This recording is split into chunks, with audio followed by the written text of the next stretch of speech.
सदीक साजिद जी, एक न्यूज़ से अभी आपने फ़ौज के अंदर ख़ुद एहतसाबी की बात की और जनरल रिटायर्ड फैज़ हमीद के कोर्ट मार्शल की। तो जैसे जैसे कोर्ट मार्शल की प्रोसीडिंग आगे बढ़ रही है, जो तहरीक इंसाफ के रहनुमा हैं वो इन खदशात का इजहार कर रहे हैं कि जो बानी PTI हैं उनको फ़ौजी तहवील में लिया जा सकता है या उनके ख़िलाफ़ भी फ़ौजी जो मिलिट्री एक्ट है उसके तहत कार्रवाई हो सकती है।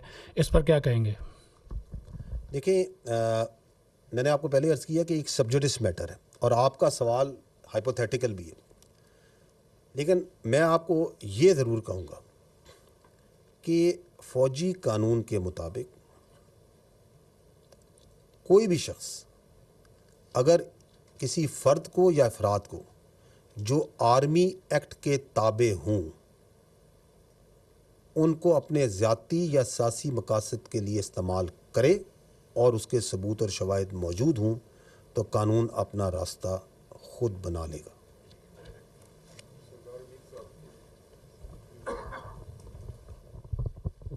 शुक्रिया जी। जनरल साहब, सरदार हमीद, न्यूज़ 1 टेलीविज़न से। मेरा क्वेश्चन सर ये है कि गुज़श्ता माह PTI ने एक जलसा प्लान किया इस्लामाबाद तरनोल में और इस दौरान जो है वो कैंसिल भी किया डिप्टी कमिश्नर ने, लेकिन चहमागोइयाँ ये होती रहीं कि अचानक इस जलसे का कैंसिल होना जो है कहीं ना कहीं एस्टेब्लिशमेंट के साथ इनकी बातचीत है और अभी ये जलसा दोबारा प्लान हो चुका है 8 सितंबर को। तो अब भी मार्केट्स के अंदर और बाहर ये खबरें गर्दिश कर रही हैं कि शायद बैकडोर चैनल के ऊपर PTI की क़यादत से या किसी उनके रहनुमाओं से कोई बातचीत हो रही है। इस पर ज़रा वज़ाहत कर देंगे ये चहमागोइयाँ क्यों हो रही हैं सर? देखिए, किसी भी जलसे की जो होती है ना जगह, मनसूख, तारीख, ये एक प्योरली एक ज़िलेई इंतज़ामी मामला है। Army is focused towards its own professional matters.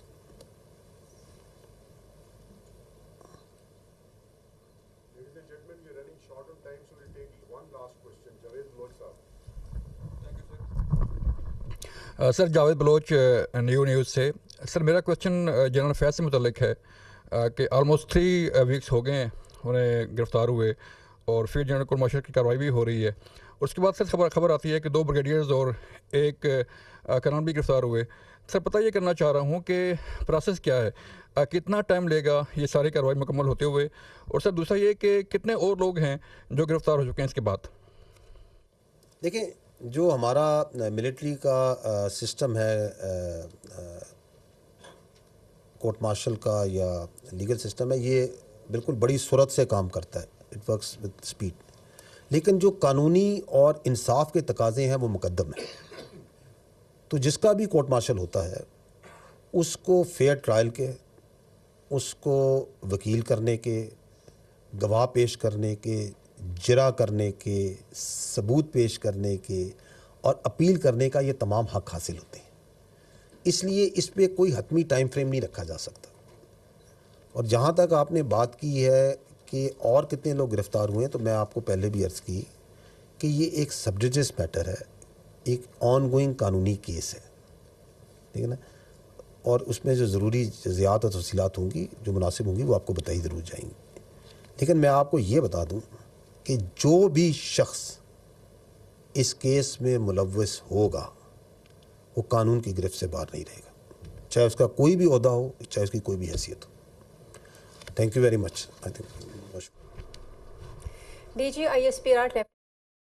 DGISPR lieutenant general Ahmed Sharif Chaudhry press conference कर रहे थे। उन्होंने मुख्तलिफ अहम जो है उन पे नोट पे बात की। उन्होंने कहा कि एक माह में 90 खवारिज को वासिल जहन्नुम किया गया है। रवा साल में 32,000 के करीब जो हैं दहशतगर्द, उनको भी मारा गया है। उसके साथ साथ उन्होंने कहा कि 32,173 मुख्तलिफ नौइयत के इंटेलिजेंस बेस्ड ऑपरेशन भी किए गए हैं। रोज़ाना की बुनियाद पर 130 से ज़्यादा ऑपरेशन किए जा रहे हैं। 20 अगस्त 2024 से वादी तीरा में दहशतगर्दों के खिलाफ कामयाब इंटेलिजेंस बेस्ड ऑपरेशन किए गए। इसके साथ साथ उन्होंने कहा कि फितना और खवारिज जो दहशतगर्द के तस्कीरात, दहशतगर्दों ने बलूचिस्तान में मुतअद्दिद दहशतगर्दाना कार्रवाइयाँ की हैं। DGISPR ने कॉन्फ्रेंस में मजीद ये भी कहा कि ये कार्रवाइयाँ अंदरून और बैरून मुल्क सहूलतकारों की एमा पर की गई हैं। इंतहाई मतलूब खारजी लीडर अबू ज़र उर्फ सदाम भी मारा गया है, जबकि इंतहाई मतलूब खारजी लीडर अबू ज़र उर्फ सदाम मारा गया है। और पाक फ़ौज एहतसाबी के निज़ाम पर भी यकीन रखती है। फैज़ हमीद के खिलाफ टॉप सिटी केस में बाज़ाब्ता दरख्वास्त मौसूल हुई है। डॉक्टर कमर चीमा साहब हमें ज्वाइन कर रहे हैं, तज्ज़ियाकार हैं। सर, बहुत शुक्रिया। नेशनल सिक्योरिटी से जुड़े मामलात, खित्ते की बदलती सूरत हाल के तनाजुर में मुल्क की दिफा, दाखिली सलामती और दहशत गर्दी के खिलाफ किए गए इकदाम का अहाता थी ये प्रेस कॉन्फ्रेंस आज की अहमद शरीफ साहब की, तो आप कैसा समझते हैं, कितनी अहमियत के हामिल है आज की ये प्रेस कॉन्फ्रेंस, बिलखुसूस जबकि दहशतगर्द बलूचिस्तान में दंदनाते फिर रहे हैं?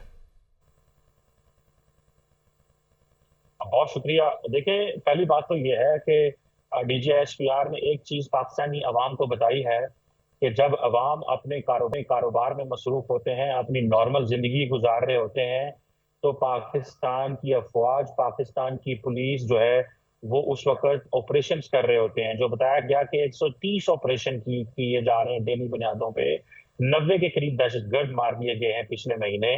तो आप इस चीज़ का अंदाज़ा लगाएं कि कितने बड़े पैमाने पे फौज और पुलिस जो है वो मिल के काम कर रही है, और ताकि मुल्क के अंदर ये जो अफरा तफरी का माहौल बनाने की कोशिश की जा रही है, ये जो बताया जा रहा है कि शायद पता नहीं मुल्क के अंदर क्या होने वाला है, इस हवाले से मैं समझता हूँ कि एक तो DGISPR ने ये तासुर कंप्लीटली जायल कर दिया कि कोई लॉ एंड ऑर्डर का मसला है, कोई सिक्योरिटी का इशू है, जहां जहां दहशतगर्द है जिनके बारे में कहा गया कि जाहिर बात है दहशतगर्दों का कोई मजहब से ताल्लुक नहीं होता, ना वो बलूचिस्तान की वैल्यूज, ना वो बलोच वैल्यूज को समझते हैं, ना वो अखलाकियात को समझते हैं। जो बच्चों पे, खवातीन पे हमले करें और इनको ढाल इस्तेमाल करें, उनको कैसे जाहिर बात है कहा जा सकता है। एक तो जाहिर बात है ये दहशतगर्दी के हवाले से उन्होंने खास तौर पर बताया कि फौज और पुलिस जो है वो क्या कर रही है। दूसरी तरफ मैं आपको मजे की जो इम्पोर्टेंट बात वो की है वो ये है कि जहां पे भी दहशतगर्दी के वाकयात पाए गए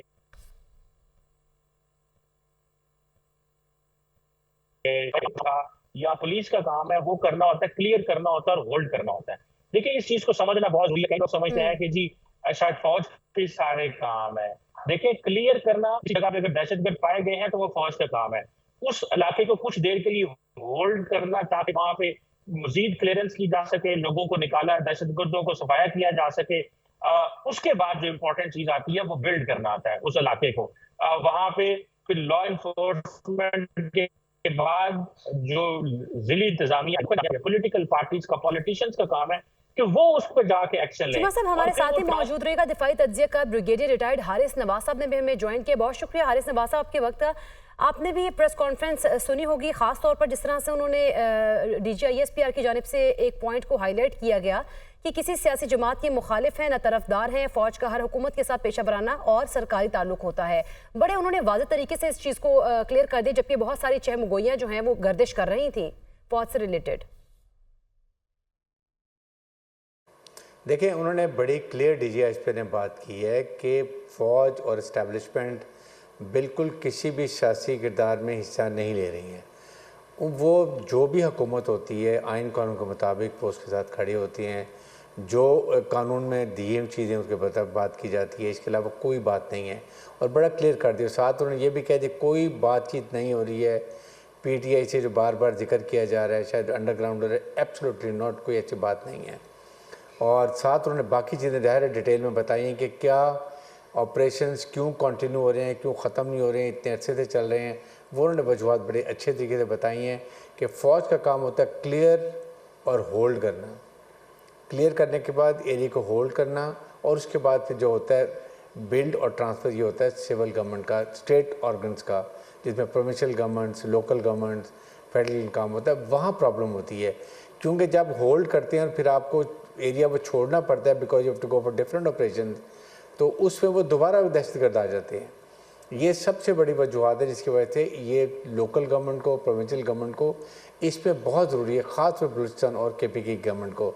और नंबर 2 रीज़न ज़ाहिर उन्होंने बड़े क्लियर बता दिए, वो ये हैं कि फिर ज़ाहिर है कि अमेरिकन जाते इतना वेपन एमुनिशन छोड़ गए हैं, वो इनके हाथ लग गया है, वो अभी इन्फिल्ट्रेशन हो रही है। अफगान इंटरिम गवर्नमेंट कोऑपरेट नहीं करी जो उनको करना चाहिए, जो उनकी कमिटमेंट थी कि हम अपनी सरजमीन किसी टेररिस्ट ऑर्गेनाइजेशन को इस्तेमाल नहीं करने देंगे, उसमें वो नाकाम है। बल्कि आई वुड से वो दे लुक अदर साइड, जिससे पाकिस्तान गवर्नमेंट की बहुत तहफ़्फ़ुज़ात भी हैं और बहुत दफ़ा उनको रिमाइंड भी कराए। लेकिन आपने अभी 28 अगस्त को चीफ आर्मी स्टाफ की, अफगान चीफ आर्मी स्टाफ की बात सुनी कि जब शवाहिद नहीं दिए जाते।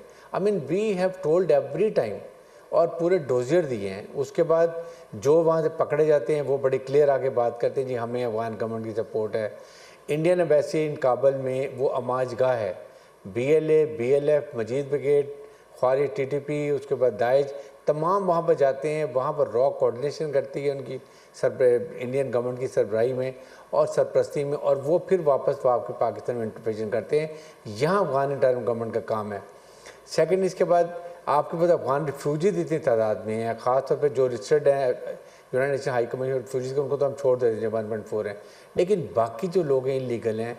I think now is the time कि हुकूमत पाकिस्तान को फैसला करना चाहिए, इनको वापस भेजें, ताकि वो जब जाएंगे तो फिर अफगान गवर्नमेंट को पता चलेगा कि पाकिस्तान ने कितनी उनकी मदद की है।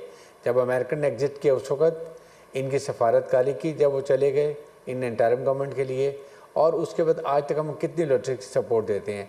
ये अफगान गवर्नमेंट को सोचने की बात है, जो वो इस बात के इदराक नहीं कर रहे। ठीक है। अच्छा सर, बारहा DGISPR की जानिब से एक पॉइंट उठाया गया कि बैरूनी और अंदरूनी फंडिंग और जो सहूलतकार हैं उनकी ईमा पर ये सारे जो दहशतगर्द हैं वो कार्रवाइयाँ करते हैं। और दूसरा, उन्होंने बलूचिस्तान में जो 26 और 25 अगस्त की रात को जो वाक़या हुआ उसको भी उन्होंने कहा कि जो बैरूनी और अंदरूनी मामलात हैं, फंडिंग है और उनकी ईमा पर ये सारे मामलात हुए हैं। ये किस तरफ पॉइंट आउट किया जा रहा था DGISPR की जानिब से? देखिए, बड़ी क्लियर सी बात है, terrorism can not flourish unless उसको फाइनेंशियल सपोर्ट हो। ये जो इलीगल स्पेक्ट्रम की बात करते हैं DGISPR, चीफ आर्मी स्टाफ ने बड़ी दफ़ा नासिमनी ने बात की है, this is the main problem. आपको ये जो पैसा आता है बैंक्स के थ्रू, उसके बाद ये आता है इलीगल स्मगलिंग से, अफ़गानिस्तान के थ्रू आपके सामने इतना सिगरेट आता है, उसके बाद आपके सामने और कितनी चीज़ें आती हैं। ये पैसे जो इलीगल मनी है, स्मगलिंग में, नारकोटिक्स में बहुत ज़्यादा पैसा आता है, फिर हुंडी के थ्रू पैसा आता है, बैंकिंग थ्रू पैसा आता है। ये नीड टू बी चेक, ये हुकूमत का काम है। हुकूमत के मैं वही बात कर रहे हैं कि तमाम, जब हम कहते हैं अज़्म इस्तेहकाम, उसमें बेसिकली बात ही, जिसमें फिर अशरफिया को बड़ी प्रॉब्लम हो जाती है कि इलीगल स्पेक्ट्रम के स्टेट के तमाम ऑर्गन्स जो है ये फाइनेंशियल टेररिज्म को जो है they have to cut it short. ये ख़त्म होगा तो रूट कॉज है। इससे ये होता है कि फिर उसके बाद ये पैसा जब नहीं आएगा तो ना ये वेपन ले सकेंगे, ना ये एमुनिशन ले सकेंगे, ना टेररिस्ट को पेमेंट कर सकेंगे, ना उनकी फैमिलीज़ को लुक आफ्टर कर सकेंगे। That is the main task. और इसके लिए स्टेट बैंक, ये एक्साइज एंड टैक्सेशन, फिर उसके बाद ये जितने अदारे हमारे हैं वो the customs, everybody to play their part. इसको आई थिंक अगर हम रोक लेंगे तो 50, 70, 60% हमारा काम आसान हो जाएगा। लेकिन जब फंडिंग आती है तो ये फ्लो ऑफ मनी जो है इसको भी। अच्छा, ये जो हाल ही में वज़ीर आज़म की जानिब से ये जो बोना रास्त एक सिस्टम मुतारिफ करवाया गया था, क्या ये हम समझ सकते हैं कि इसी की कड़ी है? और इस सिस्टम के बाद जैसा आप हवाला हुंडी का जिक्र कर रहे हैं, ये इससे किसी हद तक रुक सकती है और दहशत गर्दों तक वो जो हवाला हुंडी के ज़रिए जो पैसे जाते हैं ये इसके ज़रिए रुक सकते हैं? देखें, बिल्कुल, that's why it has been introduced. The problem is कि इसकी इम्प्लीमेंटेशन, इसको आपने कैसे करना है, इसके लिए आपने कौन से आपने और सिस्टम लेके आने हैं जो ये पिटफॉल सिस्टम को ख़त्म कर सके जिसमें इलीगल फ्लो ऑफ मनी आ रही है। Because this is the main cause. और इसीलिए जब अज़्म इस्तेहकाम का जिक्र किया गया तो अशरफिया ने शोर मचाना शुरू कर दिया, एक बहुत बड़ी कैंपेन शुरू हो गई कि जी नया ऑपरेशन हो रहा है ये, और जैसे पुराने चले हैं, जबकि बड़ी क्लियर बताया कि ये इंटेलिजेंस बेस्ड ऑपरेशन, यही इसको थोड़ी कैपेसिटी बढ़ाई जाएगी। कैपेसिटी ये है कि इसमें आपको जदीद आलात दिए जाएंगे, आपको इस पर फॉरेंसिक टेस्ट किए जा सकते हैं, इलीगल गाड़ियों को यूज़ होता है वो बंद हो जाएंगी, नाइट फाइटिंग कैपेबिलिटी इंप्रूव होगी, क्योंकि तमाम अमेरिकन जाते चीज़ें छोड़ के गए हैं वो इन टेररिस्ट के हाथ में लग गए हैं। साथ ही साथ अफगान गवर्नमेंट से दो टोक बात करने की बात है कि what all we are doing for you and we demand one thing, कि अपनी सरजमीन किसी टेररिस्ट ऑर्गेनाइजेशन को इस्तेमाल मत होने दें, but they are not doing it. इसके लिए वी हैव टू अगेंस्ट, अगर भेजना पड़े डेलीगेशन जाएँ, we have lot respect for Afghan because they are neighbours, Muslim brothers हैं, हमारे कल्चरल रिलेशन बहुत ज़्यादा है, लेकिन enough is enough. You have to कहीं ना कहीं आपको कट ऑफ करना पड़ेगा, उनसे बात करनी पड़ेगी कि otherwise might have to go और कैरी सर्जिकल स्ट्राइक उनके एरिया में जहाँ पर इनकी कॉन्संट्रेशन है, ट्रेनिंग कैंप्स हैं, एम्यूनिशन कैंप्स हैं, लीडरशिप है। जैसे अमेरिकन अगर अमेरिका से आके अफगानिस्तान में कर सकते हैं तो why we are facing difficulty. और फिर साथ ही साथ अमेरिकन को बताएं कि you have what all you have done it, please help us control and put reins on India के ऊपर जो वो प्रॉक्सी यूज़ कर रहे हैं चाइना के ख़िलाफ़, साउथ चाइना सी में, फिर उसके बाद पाकिस्तान के खिलाफ हमारा CPEC बनने नहीं देना चाहते ये इंडियन, तो इसकी बात की जाए। और फिर अफगान टेररिज्म को ट्रेन डालें, आप उनको इकोनॉमिक सपोर्ट भी दे रहे हैं, लेकिन वो टेररिज्म वहाँ पर it is going to be the world again epicentre of terrorism. वहाँ उन्होंने खुद यूनाइटेड नेशन की रिपोर्ट है कि वहाँ पर अलकायदा इन तमाम रीजनल और जो टेररिस्ट ऑर्गेनाइजेशन को ट्रेन कर रहे हैं, इनको ट्रेनिंग प्रोवाइड करते हैं, इनको वेपन एमुनिशन देते हैं, इनको तमाम किस्म असिस्टेंस देते हैं, and then they can again भी वन डे ग्लोबल प्रॉब्लम्स होगी। इसलिए नाउ इज़ द टाइम कि ये European Union, America, China, everybody has to talk to internal government के जी इसको अब बंद करें, और इसके लिए support Pakistan militarily, financial support, जो हम इन ऑपरेशन को इतना कर रहे हैं। We have economic crunch, we know it, but the whole nation is feeling problem. इसलिए इसके लिए एवरीबॉडी, खास तौर पर रीजन के अंदर जिसमें ईरान है, सेंट्रल एशिया है, Russia, they all have to be helping Pakistan in this. बिल्कुल। हारिस नवाब साहब साथ ही रहिएगा। चिमा साहब, दो बड़े अहम पैगाम भी दिए गए हैं इस प्रेस कॉन्फ्रेंस के अंदर। अगर देखा जाए तो एक अफगान अबूरी हुकूमत को दिया गया है कि खवारिज को फौकियत ना दें, दूसरा पैगाम दिया गया उन लोगों को जो कि दो बरादर ममालिक में गलत फहमियाँ करने की कोशिश कर रहे हैं पैदा।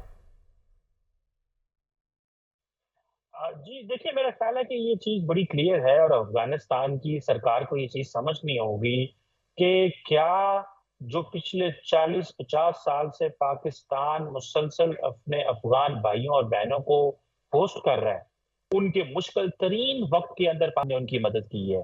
क्या आज अफगानिस्तान जो है वो दहशतगर्दों को अहमियत देगा, उनको फौकियत देगा पाकिस्तान के ऊपर, जब पाकिस्तानी हर वक्त जो है वो अपने अफगान भाइयों और बहनों के साथ खड़े थे, जब लाखों की तादाद में वहां से लोग पाकिस्तान आते थे और यहाँ पे हमारे भाई जो है उनके वेलकम करते थे उनको, वो कराची में, सिंध में, पंजाब में, पेशावर के अंदर, वो हर जगह जो है वो कारोबार भी कर रहे हैं, नॉर्मल जिंदगियां भी गुजार रहे हैं। आज आज आज अफगानिस्तान जो है पाकिस्तान के ऊपर फौकियत नहीं देगा। मेरा ख्याल है ये वो चीजें हैं जो अफगानिस्तान की अवाम जो है उनको ये सवाल पूछने चाहिए। वो अफगानिस्तान के लोग जो पाकिस्तान में रहते हैं उनको अफगान तालिबान से पूछना चाहिए कि क्यों दहशतगर्दों को अहमियत दी जा रही है, क्यों इन खारजियों को अहमियत दी जा रही है, और क्यों अपने पाकिस्तानी भाइयों और बहनों के साथ वो नहीं खड़े होते। और TTP वहां बैठी हुई है, वहां पे और बहुत सारे जो बलोच दहशतगर्द जमातें वो भी वहां बैठी हुई हैं। सो मेरा ख्याल है ये बड़ा एक क्लियर मैसेजिंग है जो हमने बार बार अफगानिस्तान को की है और अभी भी कर रहे हैं कि जितने भी फितना अल खारिज हैं, ये फितना अल खारिज हैं, इनको बड़ी तकलीफ होती है जब इनको फितना अल खारिज कहा जाता है। और ये हमें कॉन्टिन्यूसली जारी बात है, पाकिस्तान की अवाम अब सेंसिटाइज हो गई है कि पाकिस्तान हमेशा अफगानिस्तान के साथ खड़ा रहा, लेकिन आज जब मुश्किल वक्त आया है, पाकिस्तान दोबारा तरक्की के रास्ते पे चलने लग पड़ा था।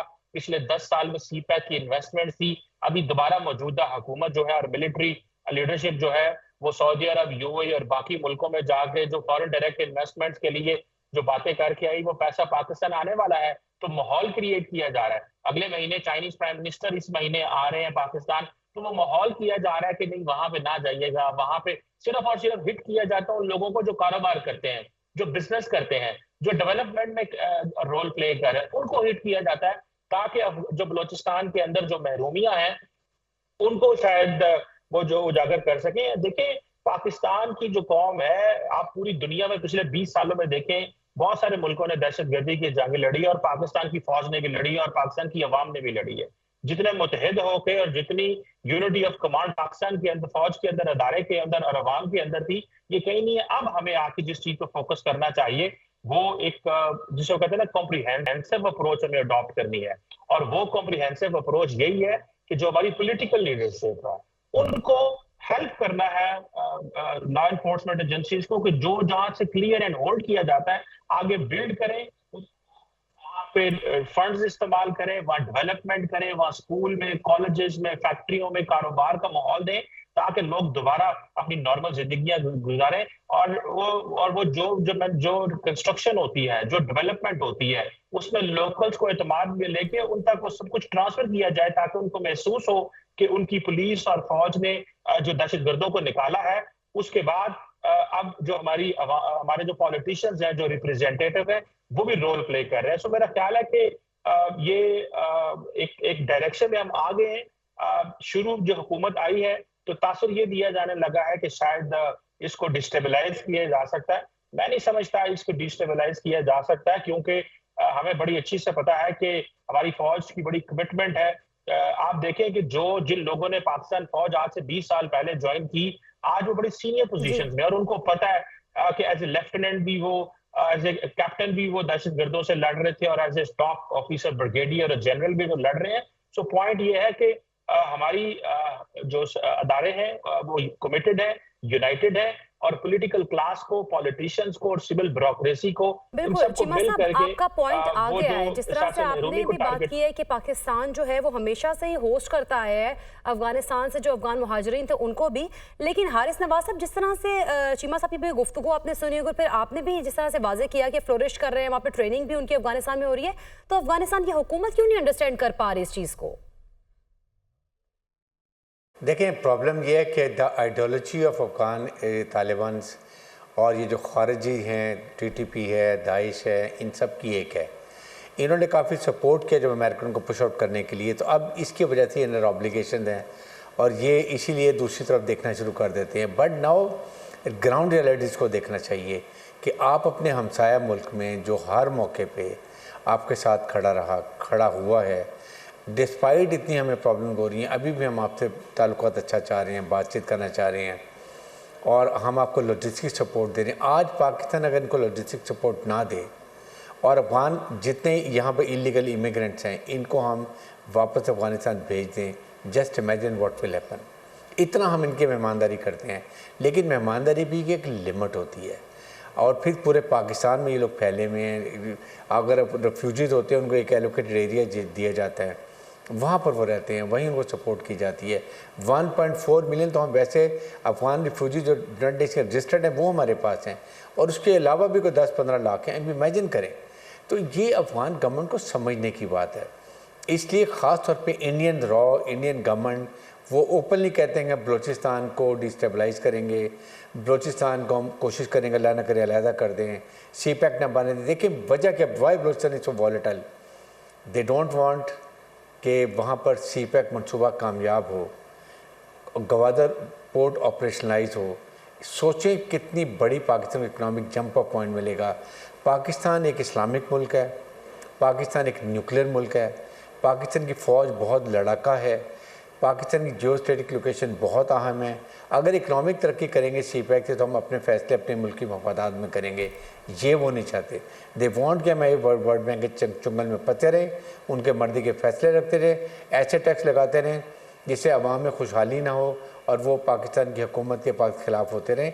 ये डिज़ाइन है। इसको ख़त्म करने के लिए चीफ ऑफ आर्मी स्टाफ जनाब ने बारहा कहा है कि the whole nation has to stand united to defeat an enemy narrative. जो नैरेटिव ये है कि फ़ौज और अवाम में खलीज पैदा करो, फ़ौज को कमज़ोर करो और खुदा न खास्ता जो है वो इससे अपने आप अज़ाइम पूरे कर लो। Please remember, strong military is a symbol of strong federation. Iraq, Libya, Syria, आप सब देख लें कि क्या हालात हैं। इसलिए इसके लिए इलीगल स्पेक्ट्रम हुकूमत की बहुत बड़ी जिम्मेदारी है। फ़ौज अकेली जैसे बात की थी अभी भी DGISPR ने, दहशतगर्द मार सकती है, लड़ाई कर सकती है, दहशतगर्दी ख़त्म करनी है तो whole nation have to be standing united with the arm forces. और तमाम organs of state they have to support financial terrorism को ख़त्म करने के लिए, इलीगल स्पेक्ट्रम को ख़त्म करने के लिए। तभी इनका पैसा बंद होगा, ये भूखे मरेंगे, इनकी फैमिली भूखे मरेंगी, ये सब के सब राय रास्त पर आ जाएंगे। और साथ दूसरा तरीका ये है कि आप जो बलोच नेशनल पार्टीज़ हैं जो पाकिस्तान के आइन को एक्सेप्ट करती हैं, उनसे आप बात करें, उनसे नेगोशिएट करें, उनके तहफ़्फ़ुज़ात सुनें, उनके रीड्रेस करें जो उनकी प्रॉब्लम्स हैं, बट नो कॉम्प्रोमाइज़। जो हथियार उठाते हैं फ़ौज के ख़िलाफ़, पाकिस्तानी अवाम को मारते हैं, पाकिस्तान के आइन कानून को नहीं मानते हैं, बिल्कुल ऑपरेशन करें, इनको जड़ से ख़त्म करें, लेकिन पूरी कौम की मदद इसके लिए हमें चाहिए। अच्छा हारिस साहब, बैरूनी अनासर, बैरूनी फंडिंग, बैरूनी दुश्मन, ये तो एक अलग डिबेट है, लेकिन पाकिस्तान के अंदर रहते हुए पाकिस्तान के ख़िलाफ़ जो कार्रवाइयाँ कर रहे हैं, प्रोपेगेंडा कर रहे हैं, उनका क्या इलाज है? और वो अंडरस्टैंड क्यों नहीं करते कि पाकिस्तान है तो सब कुछ है? दूसरा ये कि DGISPR ने ख़ुद एहतसाबी का अमल से मुताल्लिक बारहा ये कहा, इससे पहले की प्रेस कॉन्फ्रेंस अगर हम सुने तो उसमें भी ये कहा कि ख़ुद एहतसाबी जो है फ़ौज में है और सबको इस अमल से गुजरना होगा। देखें, ये एक बहुत बड़ा issue, let me tell you very frankly, और इसीलिए DGISPR ने ये बात की है, चीफ आर्मी स्टाफ ने, जनरल असम्बली ने कोरपंड कौंस में इस पर एम्फेसाइज किया है। फ़ौज में तो बहुत सख्त कड़ा खुद एहतसाबी का अमल है, जो एक मिसाल है DGI से, जो इतनी पावरफुल थे, उनके साथ और ब्रिगेडियर्स हैं, उनका कोर्ट मार्शल हो रहा है। बात ये कि ये रिस्पॉन्सिबिलिटी गवर्नमेंट की भी है, और क्रिमिनल जस्टिस सिस्टम को ठीक करें, जहाँ पर इनको सजाएं नहीं दी जाती हैं या स्टे दे दी जाती है और फिर सालों साल लग जाते लटकने के लिए। Justice delayed, justice denied, this has to be implemented by the chief justice of Pakistan. Government of Pakistan का अपना भी खुद एहतसाबी का अमल करें। आपके अपने पॉलिटिशियन भी होंगे, आपके ब्यूरोक्रेट्स भी होंगे जो इसमें उनकी मदद करते हैं या उसमें करप्शन होती है, इसको भी तो आप पकड़े ना। इट्स ओनली मिलिट्री तो नहीं है कि आप फौज तो अपना काम करेगी, करती रहेगी, दहशतगर्द करेंगे, इंटेलिजेंस ऑपरेशन करेंगे, खुद एहतसाबी का अमल करेंगे, सजाएं भी देंगे और जल्दी स्पीडी जस्टिस देंगे। लेकिन बात यह कि देन हुकूमत का काम भी है, आपके चीफ जस्टिस पाकिस्तान का काम भी है, ये जो चीज़ें हैं ये हर एक को मिल के काम करना है। नेशनल रिवाइज नेशनल के प्लान में आपने मदरसों की रिफॉर्म नहीं करनी है। 32,000 मदरसों में से 16,000 रजिस्टर्ड ही नहीं है। कौन फंडिंग करता है, कौन से एजेंडे को टेक करते हैं, फॉलो करते हैं, क्या करते हैं वहाँ पर, क्या ब्रेन वॉश करते हैं, no records. Police reforms, judicial reforms, where are those reform? जब तक आप इन चीज़ों को नहीं करेंगे ये मसले हल नहीं होंगे।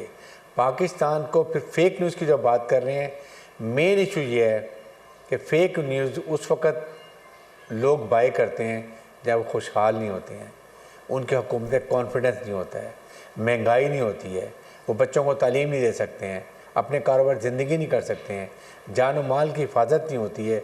इन चीज़ों में आके वो फेक न्यूज़ के हाथ खेलते हैं। इसलिए हुकूमत को दो प्रॉन्ग स्ट्रेटजी चाहिए।